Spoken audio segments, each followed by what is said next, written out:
Welcome everyone to our very first IgNight. This is going to be your small group for this month, but it will change for next month. So enjoy this group and get to know them as much as you can in these next few weeks.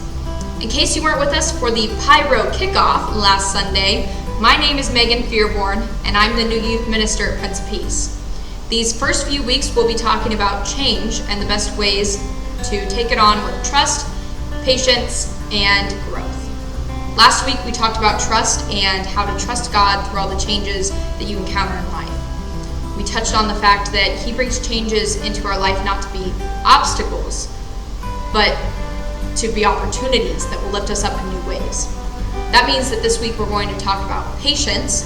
So patience is one of the most important aspects of coping with and embracing change.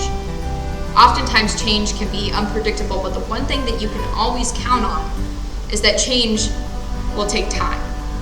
More specifically, change usually begets a series of more changes that take time in order to reach their fruition. Change usually takes place one small piece at a time that amounts to a bigger change overall. And it requires patience to accept all of those smaller changes as they come about in order to wait for the larger overall positive change that can come from them. For example, I don't know about you guys, but I have been playing a lot of Animal Crossing New Horizons since quarantine started. I'm a huge video game person and have been a fan of the Animal Crossing series since I got a Nintendo DS in elementary school. So needless to say, I got that boy on day one. I actually pre-ordered the game so that I could get a poster that came with it, and I was the third person in line when you were first allowed to start come picking them up. So I'm pretty serious about it. But even if you're not a fan of the series or a fan of video games or you don't have the game yourself, I'm sure that you've at least heard of it or had an idea of what the game is, since it's kind of become a worldwide phenomenon during quarantine. I think a lot of people used it as kind of a coping mechanism because you could actually go outside and interact with people in it. So it's a pretty cool game. I highly recommend it. But just in case you don't know anything about it, it's a super cutesy little life simulator where you get to live on a little island with cute animal neighbors, and you get to design your island and your house however you want. But a very unique and interesting mechanic about this game is that it actually takes place in real time. So if it's 7:03 p.m. on Sunday, August 16th, right now in real life, then it's also going to be 7:03 p.m. on August 16th in my little island. So the sun will start setting soon there, and I may see shooting stars in a few hours. Only night fish can be caught now, which is pretty cool. Those are some high dollar ones. And all the evening cicadas can be heard, which is just a super cool ambiance for the game. And don't forget that the shops will be closing in a few hours too. Legitimately, if you show up to the little general store at 10:01 p.m., you're not going to be let in. You're going to be locked out until 8 o'clock sharp a.m. the next morning. They're very serious about that. Even if you're standing in the store, they'll kick you out at 10. Not only that, but the shop only has 6 random items every day. So if you're looking for something specific, or you're just looking to build up your collection of cool items to decorate with, it can take you forever of getting on every single day to check the items and get the right stuff. I've been playing for almost 5 months now, and I would not consider my island even close to being done or finished being designed, and not all the rooms in my house are finished either. Honestly, I only feel 2 out of my 6 rooms are actually done. And if I think about it too much, it stresses me out a little bit because I have so much work to do on those.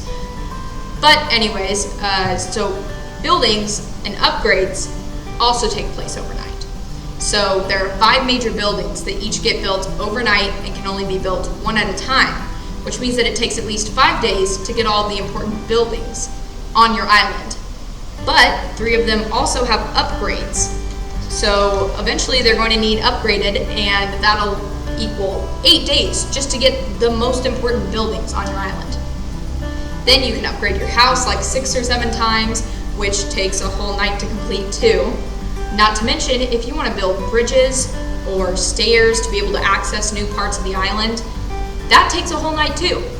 So you gotta be super careful where you place that or where you place all your neighbors' houses, because if you want to move those eventually, then it takes 1 day to demolish it and another whole day to build it again somewhere else.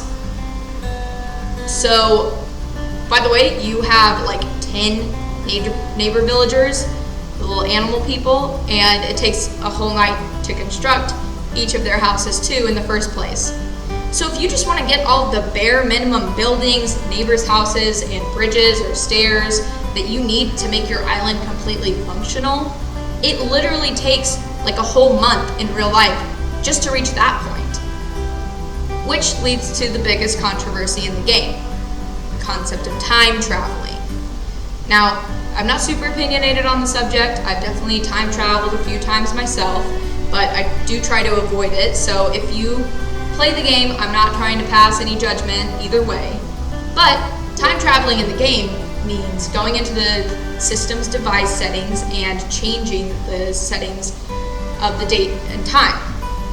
And so that will actually change this time or date setting in the game itself. So that means that if you really want that new room added to your house right this second because you just can't wait to put in your new little froggy chair, then you could easily change the date and have that room built within 2 minutes. So what's meant to be a whole month's worth of gameplay could easily become just a few days worth of gameplay if you spend all of your time hopping back and forth in time. But that seriously saddens the game developers, and they try to discourage people from doing it. They actually create consequences, like making weeds grow everywhere on your island and you have to pick those and it's super tedious, or making your neighbors consider moving out because they feel like you're neglecting them since they can still feel the time pass even if you can't. They consider it cheating to time travel and don't want people to do it because that's not the way the game was made to be played. It's supposed to be a relaxing, slow-paced game that you play a little bit every day for a long time. The little changes that you make to your island every day are supposed to take time so that you can accomplish just a little bit more every day and watch your island gradually grow and become more beautiful. If you sit down and play it for 72 hours straight and completely finish your house, your designs, and find your favorite neighbors right away, then the game loses its shine and honestly loses its purpose. Like, there's no point of getting back on after that point. And so you can be done with it and never pick it up again because there's nothing left for you to do. But they want it to be a process. They want you to focus on one detail, one change at a time, so that you can take your time with it and get as much enjoyment out of it as possible. They don't want you to rush through it and get to the finished product ASAP. That takes away from the beauty and intention behind each of those little designs, those little details. Well, stay healthy, everybody. Each of those changes that you make, like they designed for them to be. I know I've talked about a video game for a long time, and some of you may have no interest in those, but I was reflecting on this idea the other day when thinking about patience. That game requires so much patience, and I understand why sometimes people want to just speed through it and cheat past all of the time that it's supposed to take. And it's why I've done it myself before a few times. Because you have this vision for the end product, and you're so excited for this vision of what you want your island to look like, what you want your home to look like, who you want your neighbors to be. And you're so excited for it that you just want it to get there. And I think that we can view the changes in our lives in the same ways. We don't want all the little details and the little changes that happen throughout the process. We just want the bigger, better, finished product. Not the nitty-gritty changes that happen along the way, but for the process to just be complete and for things to finally be changed for the better. We want things to be changed without having to wait while they're changing. But I think that God views our lives in the same way that those game developers view their game. He wants us to take it day by day to get the most out of every step in the process when things are changing. Your life is about what you do every single day. It's about the changes that take place every day, not simply what takes place on your final day. In the same way that the game is about the process of improving your island a little bit more every day, and not just about what it looks like when you're done with the game. Think about it this way, because I think this is maybe a more tangible, maybe more relatable, exciting way to think about it. God could go ahead and just hand you your spouse right now, if you think about it, and make you both ready to marry each other today. He could even make you born with like your future spouse's name written on your skin if he wanted to. And yes, that would be so much easier. That would be a relief, and it wouldn't require any patience or work on your part. But there's so much beauty and so much important in the process beforehand. In dating each other, and all the things that you learn, and in all the ways that you change before you meet them and before you marry them. These things are meant to take time and not be rushed. So, I promise I'm done talking about video games for now, but we can look to the Bible too for an excellent example of the same idea with the story of Moses and the Israelites leaving Egypt. It took them 40 years, 40 years, to make it from Egypt to the Promised Land in Israel. I don't know if you guys have seen where those two places are on the map, but they are not very far apart at all. I actually tried to look up how long it would take to walk from one place to the other on Google Maps, but it said that walking was not an option, so I found that pretty ironic. But when you look at a map, that journey should have only taken a few days at the max. But God led them on such a winded path and made them be patient to take the time to get there because the journey itself was so important. They had so much to learn and so many changes to go through before they would be ready to enter the Promised Land. During this time, they learned the 10 Commandments. They built the Ark of the Covenant. Moses learned the importance of appointing other people to be leaders in the church because he couldn't handle it all by himself. That time was so important, and they needed it because they needed to be patient through it so they could be changed in the right ways in order to ready themselves to enter the Promised Land. But, of course, they're flawed humans just like the rest of us, and so they got impatient quite a few times. One example was when God was literally in the process of handing Moses the 10 Commandments on top of Mount Sinai. You know, some of the most important things that we're ever going to learn and some of the most important changes that were ever going to happen in these people's lives. Yeah, he was in the middle of that.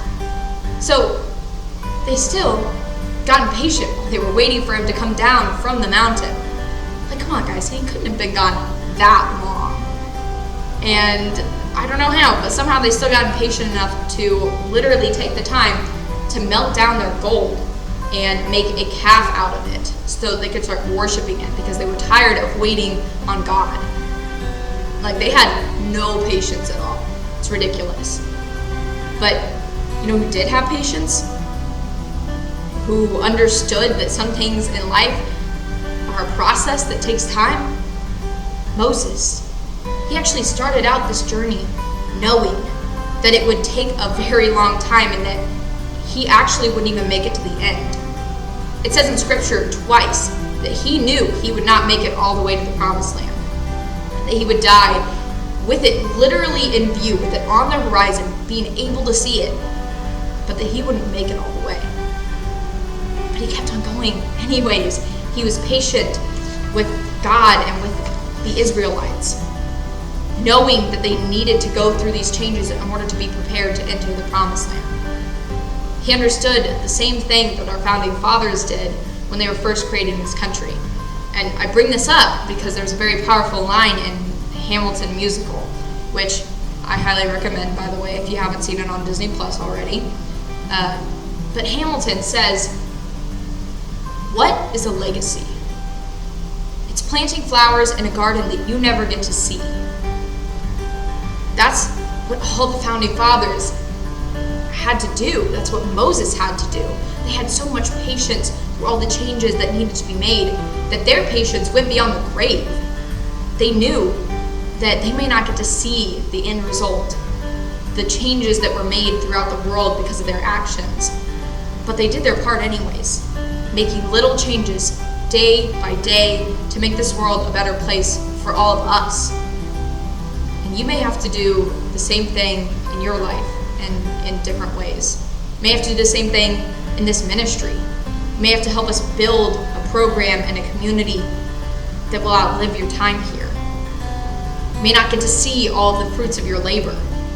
And while you're experiencing so much change in your life in general right now, you may not get to see the goodness that comes from all of this for quite a while.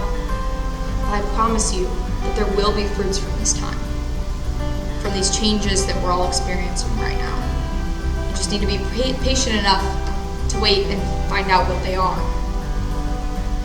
But I know that you all have been patient during all this chaos.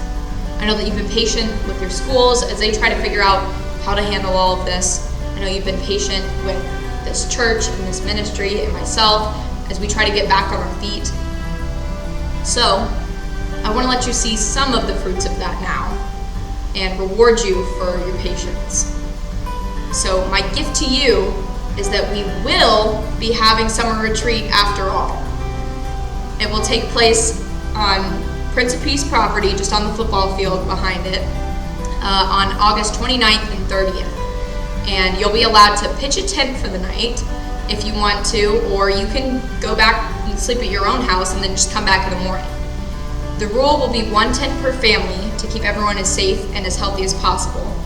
So I'll be sending out more info on this in the next week, but I want to let you all know now in case you need to start finding a tent, or so that you can also start praying right now for us to have good weather then.